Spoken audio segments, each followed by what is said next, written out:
Ele é bom e Ele colocou uma palavra no meu coração que eu oro para que você fique tão incomodado quanto eu fiquei com essa palavra e que essa palavra ela venha mexer com você.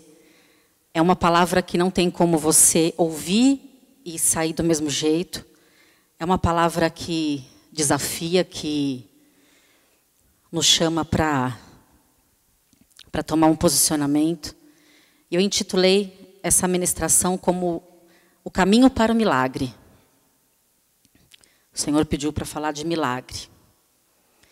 Amém? Vamos em frente. Por que algumas pessoas alcançam o milagre e outras não? Por que umas são curadas e outras não são curadas? Já parou para pensar? Com certeza. Por que às vezes Deus se manifesta e às vezes Deus não se manifesta? Por que às vezes Ele fala e às vezes Ele não fala? Em 2 Crônicas 16:9 diz assim, que os olhos do Senhor passeiam por toda a terra para se manifestar, para se mostrar forte com aqueles que o coração é totalmente dele.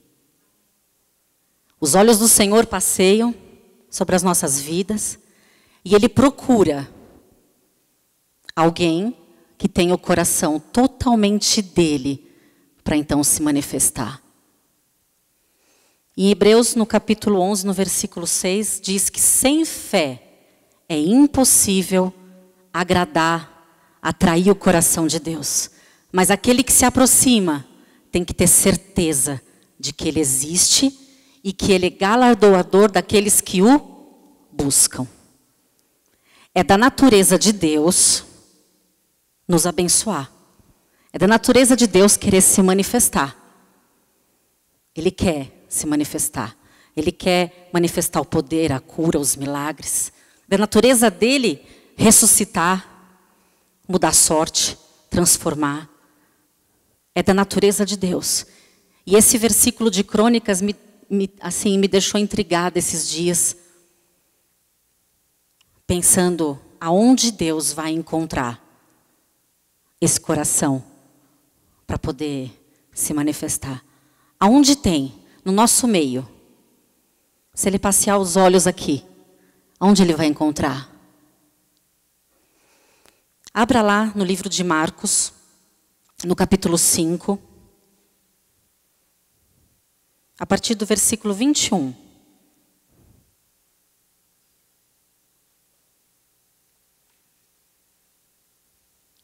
Marcos 5, 21. Tendo Jesus voltado no barco para o outro lado, afluiu para ele grande multidão, e ele estava junto do mar. Eis que se chegou a ele um dos principais da sinagoga, chamado Jairo, e vendo-o, prostrou-se aos seus pés. E suplicou: minha filha está à morte, vem, impõe as mãos sobre ela, para que ela seja salva e viva. Jesus então foi com ele. Grande multidão o seguia, comprimindo-o. Aconteceu que certa mulher que havia 12 anos vinha sofrendo de uma hemorragia e muito padecera à mão de vários médicos, tendo despendido tudo quanto possuía, sem contudo nada aproveitar, mas antes pelo contrário, indo a pior. Tendo ouvido sobre Jesus vindo por trás dele, por entre a multidão, tocou-lhe a veste. Porque dizia em seu coração: se eu apenas lhe tocar as vestes, ficarei curada. E logo lhe estancou a hemorragia, e sentiu no corpo estar curada do seu mal. Jesus, reconhecendo imediatamente que dele saíra poder, virando-se no meio da multidão, perguntou: quem me tocou nas vestes? Responderam-lhe os discípulos: vês que a multidão te aperta e perguntas: quem me tocou? Ele, porém, olhava ao redor para ver quem fizera isto. Então a mulher, atemorizada e tremendo, certa do que nela se operava, veio, prostrou-se diante dele e declarou-lhe toda a verdade. E ele lhe disse: filha, a tua fé te salvou. Vai-te em paz e fica livre do teu mal. Falava ele ainda quando chegaram alguns da casa do chefe da sinagoga, a quem disseram: tua filha já morreu, por que ainda incomodas o mestre? Mas Jesus, sem prestar atenção a tais palavras, disse ao chefe da sinagoga: não temas, crê somente. Contudo, não permitiu que alguém o acompanhasse, senão Pedro e os irmãos Tiago e João. Chegando à casa do chefe da sinagoga, viu Jesus o alvoroço, os que choravam e os que o pranteavam. Ao entrar, lhe disse: por que estáis em alvoroço e chorais? A criança não está morta, mas dorme. E riam-se dele. Tendo ele, porém, mandado sair a todos, tomou o pai e a mãe da criança e os que vieram com ele, e entrou onde ela estava. Tomando-a pela mão, disse: Talita cumi, que quer dizer: menina, eu te ordeno, levanta-te. Imediatamente a menina se levantou e pôs-se a andar, pois tinha 12 anos. Então ficaram todos sobremaneira admirados. Mas Jesus ordenou-lhes expressamente que ninguém o soubesse e mandou que dessem de comer à menina. Amém. O que acontece? Jairo, ele tinha uma filha, era a sua única filha. Ele tinha uma posição boa, ele era chefe da sinagoga, era um homem de muito conhecimento, instrução, dinheiro, posses. E ele vai atrás de Jesus, certo de que Jesus faria um milagre na vida da filha. E ele não só sabia isso, mas ele também reconhecia quem era Jesus, tanto que quando ele se aproxima de Jesus, ele se prostra aos pés dele. Ele reconhece quem era Jesus e se prostra diante dele. E não pede, mas suplica pela filha. E ele sabia também como deveria acontecer a cura, porque ele diz: se o Senhor impuser as mãos, a minha filha vai ficar curada. E é interessante que imediatamente Jesus sai dali e segue com Jairo. Agora, no meio da história de Jairo, enquanto eles estão indo para sua casa, acontece uma coisa interessante. Vocês leram aqui que uma mulher que sofria de uma hemorragia há 12 anos, não é isso? Ela ouve falar que Jesus estaria ali, passaria por ali, e ela vai ao encontro de Jesus. Se você ler em Levítico 15, 25, você vai ver que a situação dessa mulher, ela era considerada imunda, ela era considerada rejeitada na sociedade, porque ela tinha hemorragia. Uma mulher, quando ficava menstruada, ela era considerada imunda. E aqui em Levítico diz que quando esse tempo se prolongava, essa mulher, essa pessoa, ela era considerada imunda o tempo todo. Então imagina a situação dessa mulher. Provavelmente ela era uma mulher fraca, provavelmente ela era debilitada. E ela sai de casa, assim como Jairo, decidida a encontrar com Jesus. E a fé dela é tão tremenda, que ela pensa no seu coração: se eu apenas tocar, não preciso falar, não preciso, eu vou só tocar. E imagina o que ela pode ter passado até chegar até Jesus. Fico imaginando que aqui está dizendo que grande multidão o apertava. Não sei como, ela foi se enfiando por baixo, dando cotovelada, não sei. Eu tenho que chegar até Jesus. E aí Jesus percebe que alguém tocou de maneira diferente. O detalhe é que todo mundo estava tocando Jesus. Todo mundo estava apertando. Mas uma tocou diferente. E ele percebe que espontaneamente sai dele o quê? Poder. E os discípulos questionam: não tem como saber quem te tocou. Está todo mundo te tocando. Eu imagino a confusão. As pessoas querendo pôr a mão, Um vai porque o outro foi, vai com a vizinha, sabe assim, vamos, está passando, não vamos perder, vai que acontece. Só que no meio daquele povo todo, só uma pessoa chama a atenção de Jesus. Então, a questão não é o que a gente faz. Louvor, intercessão, evangelismo, jejum. Se a gente canta, se a gente ora, se a gente pula. A questão não é essa. Mas a questão é se aquilo que eu estou fazendo faz sair de Deus poder. Vocês entendem? Não importa não muito cantar, não muito falar, não muito pregar, não muito evangelizar, e falar disso, falar daquilo.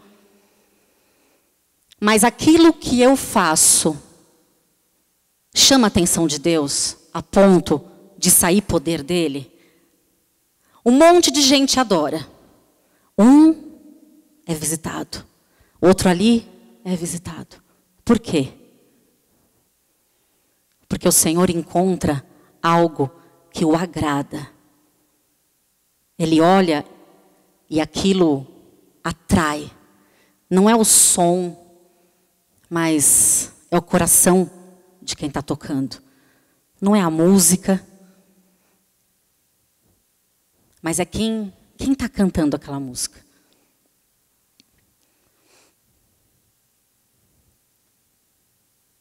E tudo que a gente faz, tudo. Vocês já passaram por situações, com certeza, como eu, de você não ver naquele momento a manifestação de Deus. E de você não sentir a presença de Deus. E vezes que você já sentiu muito a presença de Deus, não é assim? Você percebe, Deus fala com você. Naquele culto você é curada. Sai daqui, você chega em casa e percebe que foi curada.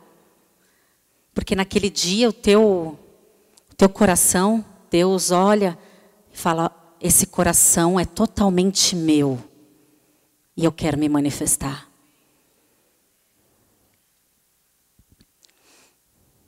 E aí Jesus olha para essa mulher, não sei se vocês prestaram atenção, aqui no versículo 34, ele diz para ela, filha, a tua fé te salvou.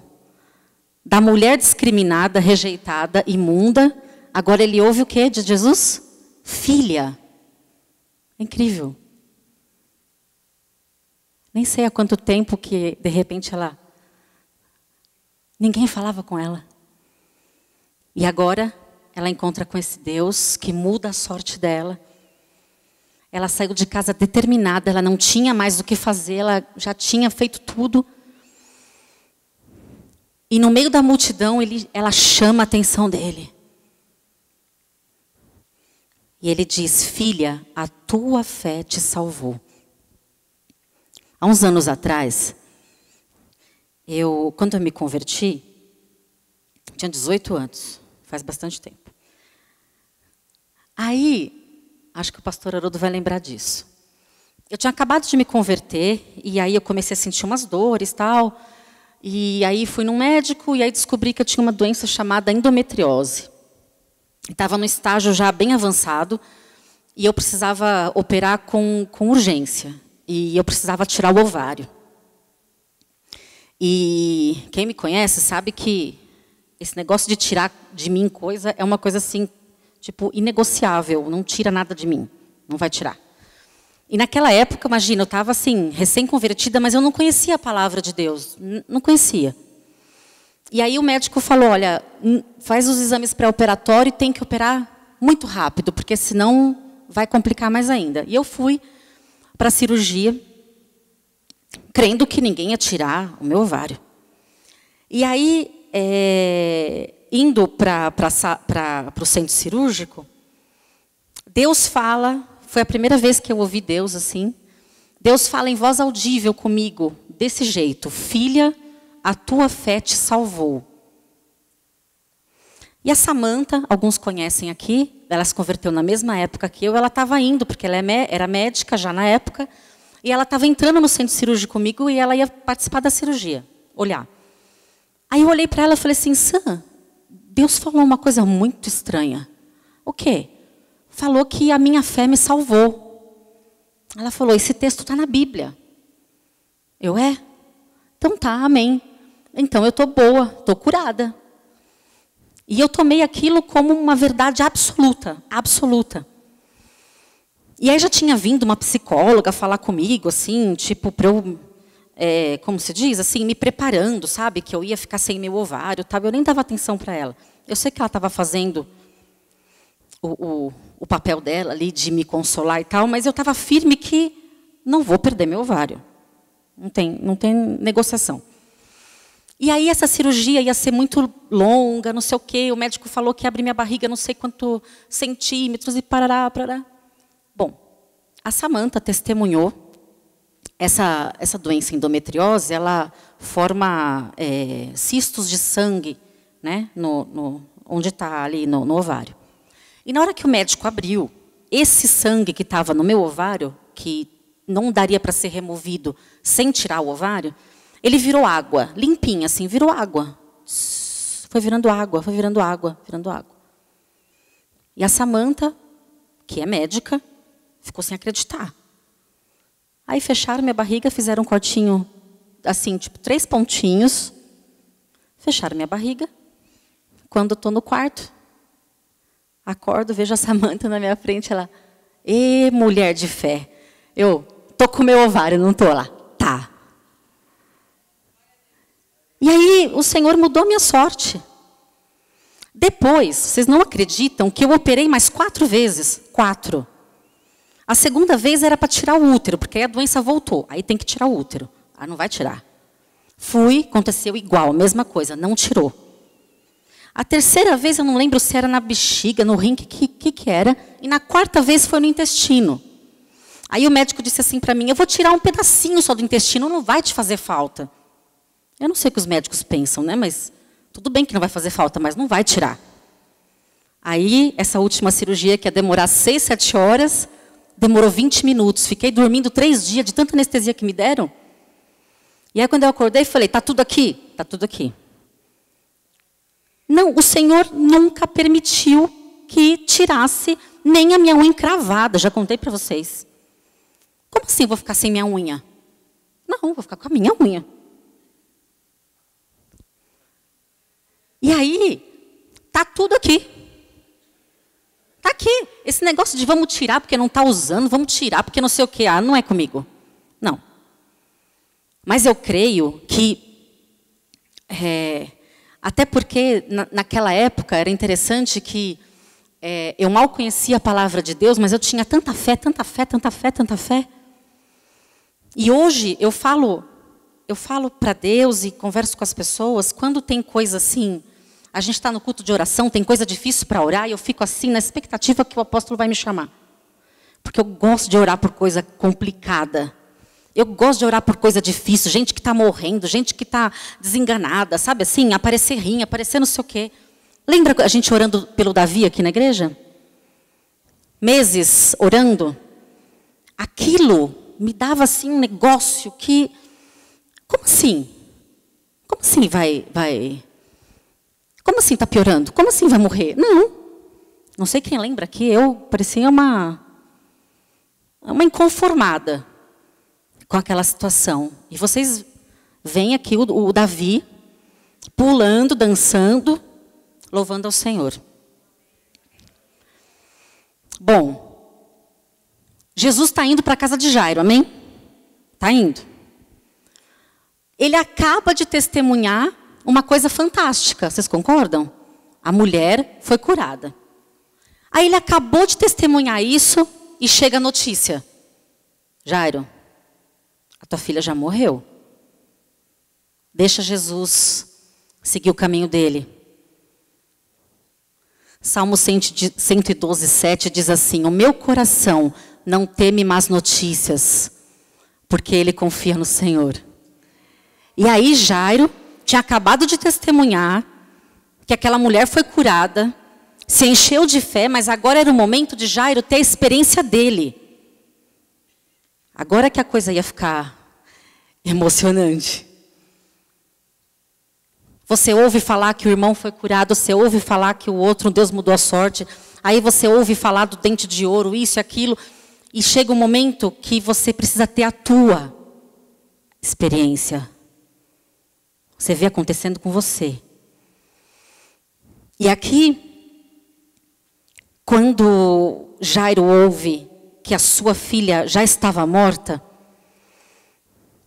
presta atenção que Jesus diz assim para ele: Jairo, crê somente. Jesus não falou para Jairo: vai ficar tudo bem, Jairo, a tua filha vai ficar boa. Jesus disse isso? Não. Jairo, eu vou transformar essa situação. Ele não disse isso. Ele só disse para Jairo: crê somente. Lá em Romanos, no capítulo 10, no versículo 19, diz assim, que a fé vem pelo ouvir, e ouvir a palavra de Deus. Então, nesse momento, Jesus lança uma palavra de fé para Jairo, para que ele pudesse crer. E aqui, é como se Jesus dissesse o seguinte: continua andando, ignora que morreu, ignora que o médico falou, ignora, continua andando, vai. Sabe assim? Não para pensar. E cuidado com o que a gente pensa, porque às vezes a gente ali no caminho para chegar no milagre, abre a nossa boca e já não acontece nada, porque na nossa boca há o poder da vida e da morte. E aqui, há um silêncio aqui, né? Jesus indo com o Jairo até a casa dele. E quando a gente está indo para o caminho do milagre, a gente tem que guardar o nosso coração. Primeiro, a gente tem que saber com quem está andando nesse caminho. E segundo, a gente deve guardar o nosso coração. Lá Provérbios diz isso. Sobretudo o que se deve guardar, guarda o teu coração, porque dele saem as fontes de vida. E aí Jairo, com a palavra de Deus, crê somente, segue até a casa dele. E aí se você voltar aí para o texto de Marcos, veja no versículo 37.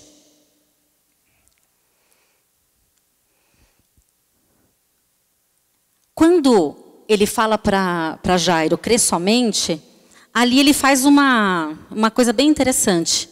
Ele não deixa mais ninguém seguir com ele, a não ser Tiago, João e Pedro. Não tinha uma multidão apertando ele? Era gente para todo lado. Agora, a partir desse momento, ele fala, não, agora aqui a coisa é diferente. Só vai os 3. Agora não é para ir todo mundo. Agora a experiência é com poucos.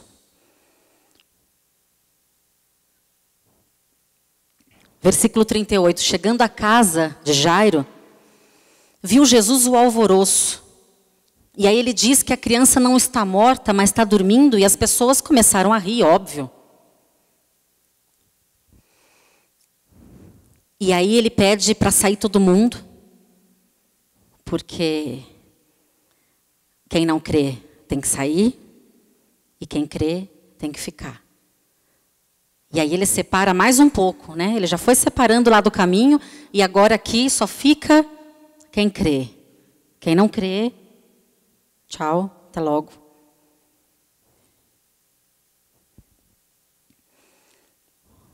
E aí, tomando a menina pela mão, disse, Talita cumi, que quer dizer, menina, eu te mando, levanta-te. Aqui a questão não era se ela estava morta, ou se ela estava doente, ou ela estava viva. A questão principal aqui é que Jesus, aquele que só ele podia fazer aquilo, só ele podia ressuscitar. Mas para Deus não importa muito se está viva, se está morta, se está doente, se está grave, se é câncer tipo 3, grau 2, ou para Deus, nada disso importa. Importa que Ele pode se manifestar em qualquer grau de câncer. Está espalhado, se não está espalhado. Se tem isso, se tem aquilo. Lá em Marcos, no capítulo 9, diz assim, no versículo 23, tudo é possível ao que crê. Repita comigo, tudo é possível ao que crê. Aquele que crê, verá a glória de Deus, não é assim? Quantos veem a glória de Deus? A multidão? A maioria?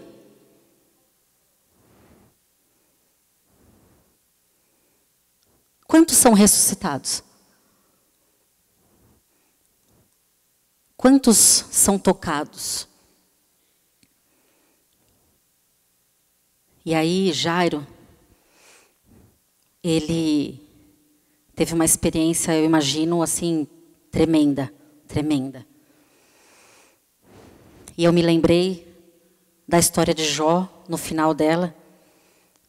Jó era um homem de Deus, mas no final ele diz diante de Deus, né? Antes eu te conhecia, só de ouvir falar. E aí chegou a hora da experiência dele. Eu imagino que ele tinha ouvido tantas coisas e visto tantas coisas, como nós aqui. Mas aí chegou o momento da experiência dele. E aí ele diz, mas agora, os meus olhos te veem. Como Jairo. Sabia quem era Jesus, não tinha ido atrás dele. Sabia que ele podia fazer. No meio do caminho ele teve vamos dizer assim, foi surpreendido, né, por uma notícia horrível. Que nem adiantava mais procurar Jesus, porque a filha dele tinha morrido. Mas aí chega, ele ouve a voz do Senhor e vai até o fim crendo. Então ele tem a experiência dele e com certeza, se ele pudesse ter escrito aqui, ele teria dito, agora os meus olhos também te veem. Porque ele creu.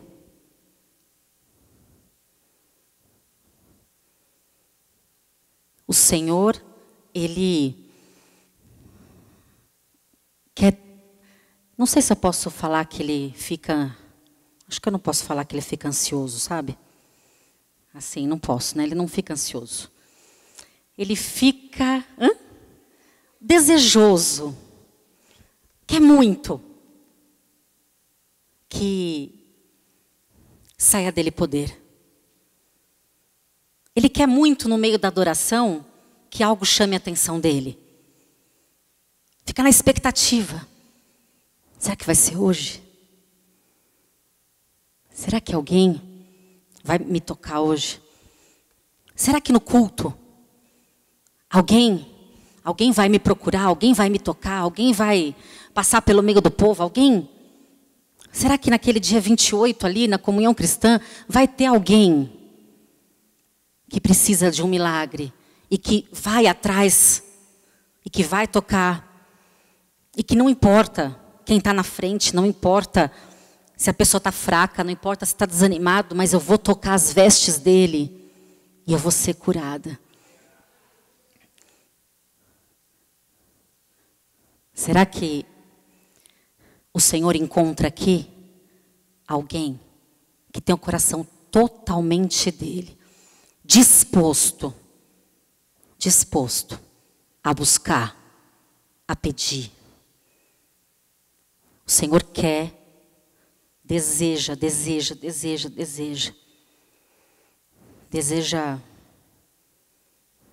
muito mudar a tua sorte,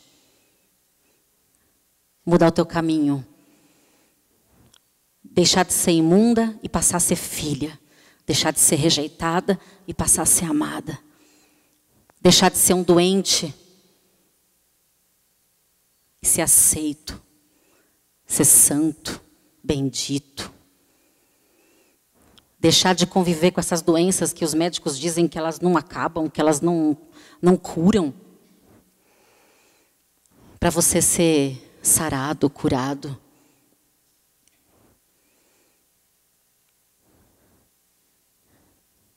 Hoje, quem crê, vai ser curado. Quem crê, vai ver a presença de Deus. Quem crê vai ser tocado. Pode ser você. Não vai ser a igreja toda. Mas pode ser você. Você pode atrair a presença de Deus e ser tocado. Não sei quantos aqui precisam de ressurreição. Sabe o poder da ressurreição? Poder de vida, poder. Nós temos orado por pessoas, não é? Hoje nós vamos entregar o jejum. E essas pessoas que nós estamos orando, elas precisam de quê? Ressurreição. Elas estão mortas. Não sabem, mas estão mortas. E elas precisam de ressurreição. Talvez você precise, na tua vida, de um milagre. E nós vamos orar. E eu queria dizer para você vir aqui à frente, no momento que a gente for orar, se você tiver uma situação desse tipo. Que tipo? Difícil. Não é coisa fácil. Problema fácil de resolver. É coisa complicada. Vocês estão entendendo? Coisa difícil. Coisa que não tem jeito. Diagnóstico que não tem jeito. Situação que não tem o que fazer. Coisa complicada. Porque para que tenha ressurreição, a coisa tem que estar morta. Não que o Senhor não se importe com as coisas pequenas. Ele se importa e haverá um tempo para você ser ministrado sobre isso. Mas agora, nós vamos orar por coisas que estão sem solução. Pode ser uma situação financeira, pode ser física, pode ser emocional.